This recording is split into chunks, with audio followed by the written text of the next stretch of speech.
எல்லாருக்கும் வணக்கங்க. நான் உங்க சதீஷ். நம்மளோட கடலோடி தொடர்ல அடுத்த எபிசோட். இன்னைக்கு நம்ம கிரீக் நாட்டில் இருக்க மிக்கினோஸ் என்ற தீவுக்கு தாங்க வந்திருக்கோம். ஸோ இன்னைக்கு இந்த மிக்கினோஸ் தீவில் தான் போயிட்டு ஒரு லோக்கல் கிரீக் ஃபுட்டை ட்ரை பண்ண போகிறோம். ஆக்சுவலி நம்ம ஷிப்பில் இருந்து சிட்டி சென்டருக்கு போகிறதுக்கு பஸ் ஒன்று அரேஞ்ச் பண்ணியிருக்காங்க.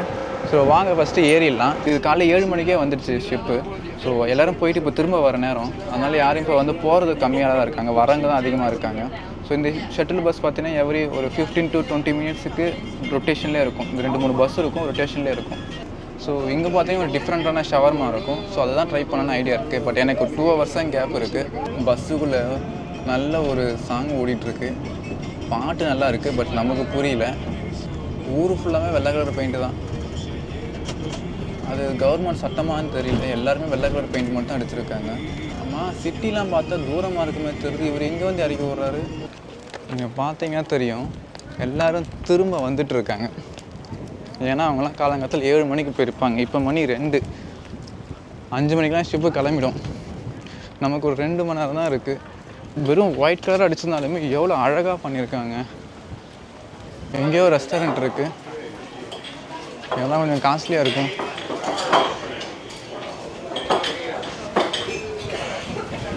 நம்ம வேறு இடத்துல ட்ரை பண்ணலாம்.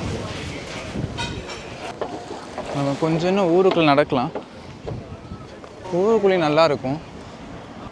ஆக்சுவலி நான் லாஸ்ட்டு வாட்டி வந்தப்போ இங்கே ஒரு ரெஸ்டாரண்ட்டு ட்ரை பண்ண ஞாபகம் இருக்குது. ஆக்சுவலி சாப்பிடல, வேலை மட்டும் கேட்டுட்டு வந்துட்டோம். இவ்வளோ தூரம் நடந்து வந்தது பார்த்திங்கன்னா இந்த கடைக்கு தான். போன வாட்டி பார்த்த ஞாபகம். ஓகே, ஷாகேஷ் கிரில் ஹவுஸ்ன்னு சொல்லிட்டு. Okay, hi brother. All good brother. இங்கே ரெடிமேடாகவே எல்லாம் கிடைக்கும். Any place. ரொம்ப கூட்டமாக இருக்குது பாருங்கள். பட் ஆர்டர் பண்ணிவிட்டு நம்ம ஒரு ஷவர்மா ரோல் போல் ஆர்டர் பண்ணியிருக்கோம். என்ன ஆர்டர் பண்ணியிருக்கோன்னா சத்தியமாக புரியலிங்க. அது ஏதோ க்ரீக்கில் எழுதியிருக்கு. நான் அப்புறமா அதை ட்ரான்ஸ்லேட் பண்ணி மேலே எழுத்து போடுறேன். இங்கே பாருங்கள். ஸோ இப்படி தான் கொடுத்துருக்காங்க. இடம் கிடைக்கல. திண்ணை மாதிரி ஒன்று இருக்குது, அந்த திண்ணையில் தான் உட்காண்ட்ருக்கோம். இதில் பார்த்தீங்கன்னா ரோல்குள்ளே காய்கறிகள் ப்ளஸ் மயோனீஸ் இருக்குது, சிக்கன் இருக்குது, ஃப்ரெஞ்ச் ஃப்ரை இருக்குது. சாப்பிட்டு பார்ப்போம் இது எப்படி இருக்குன்னு. இது எங்கே ஆரம்பிக்குதுன்னு தெரில. இப்போ மாம்பரசு இருக்குது.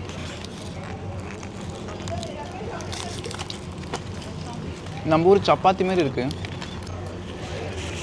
இப்போ இது ஷவர்மாக்கும் இதுக்கு டிஃப்ரென்ஸ் பார்த்தீங்கன்னா, நம்ம ஊரில் அந்த பாத்தின்னு சொல்லுவாங்க இல்லையா, அந்த ஷவர்மா இருக்குது, அது வந்து ரொம்ப திக்காக இருக்குது, வீட்டில் பண்ண மாதிரி இருக்குது. சிக்கன் பார்த்தீங்கன்னா கிறிஸ்பியாக இருக்குது, மீன்ஸ் ஸ்லைஸ் தான் இருக்குது. எப்படின்னா சிப்ஸு பொரிச்ச மாதிரி இருக்குது சிக்கனு.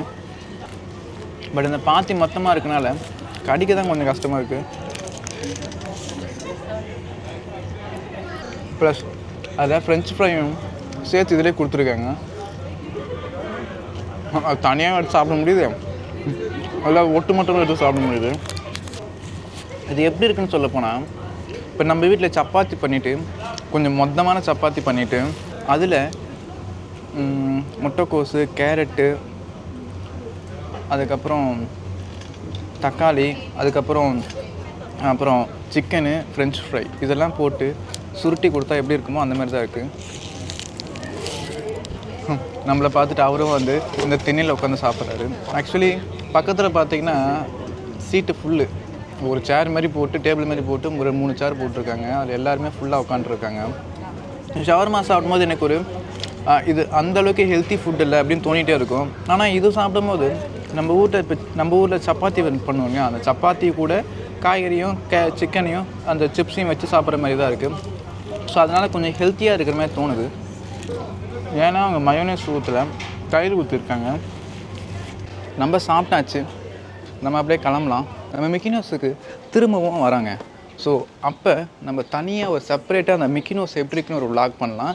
இந்த எபிசோடை நம்ம ஃபுட் விளாகாகவே முடிச்சிடலாங்க. நான் எந்த வழியில் போயிட்டுருக்கேன்னு எனக்குன்னு தெரியல. டேக் டைவர்ஷன் போயிட்டுருக்கேன். பட் எப்படியும் கண்டுபிடிச்சிருவேன். கண்டுபிடிச்சி ஷிப்பு எப்படியும் கண்டுபிடிச்சி எப்படி ஷிப்புக்கு போயிடுவேன். ஐயோ, இதெல்லாம் முட்டு சந்தா இருக்குது, எங்கடா வழி இருக்குது? முட்டு சந்தாக இருக்க வாய்ப்பு இல்லை. நான் போகலாம், கண்டுபிடிச்சி எப்படி நான் ஷிப்புக்கு போயிடுவேன். உங்களை மறுபடியும் அடுத்த வீடியோவில் பார்க்குறேன். பாய்ங்க.